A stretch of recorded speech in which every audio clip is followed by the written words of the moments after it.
Hi, I'm Mark Polton. I'm a real estate investor in the greater Charlotte, North Carolina area. A no frills, no thrills real estate investor. I'm some guy who's got a sharp car in the background or really cool office and just trying to sell you his 10 CD package for $199. This ain't that channel. You should go check it out someplace else. I want to talk to you about a book I read a long time ago called Loving What Is by Katie Byron.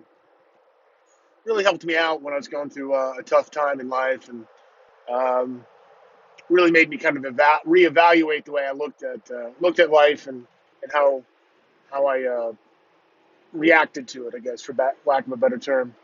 It's a great book, especially if you're struggling and you're going through some kind of pain.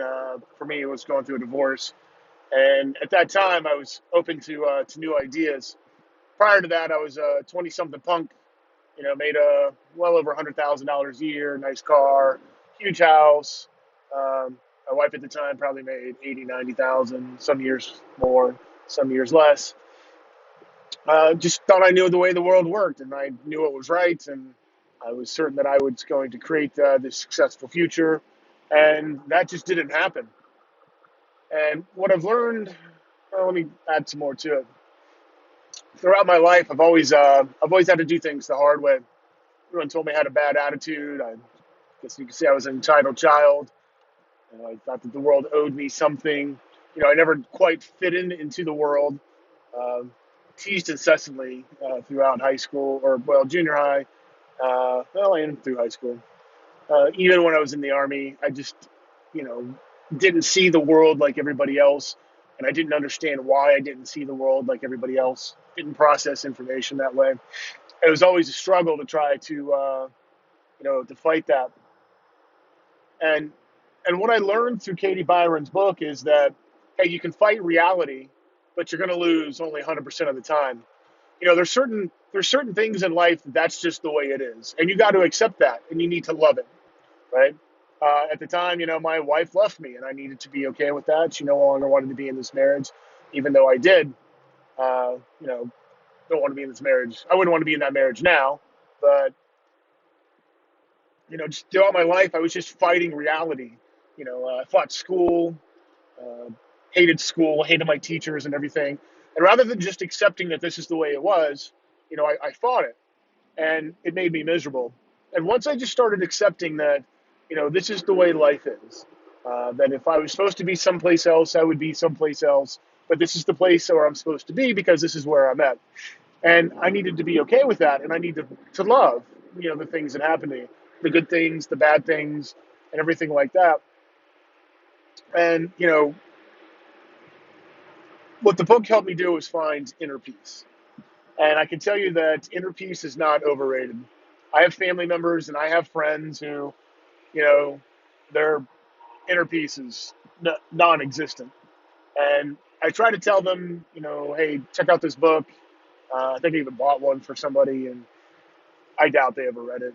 And it amazes me that people complain, I'm miserable, I hate life, nothing goes right for me, uh, yada yada yada. And when somebody presents you with some information, you just kind of blow it off. You don't even give it a chance.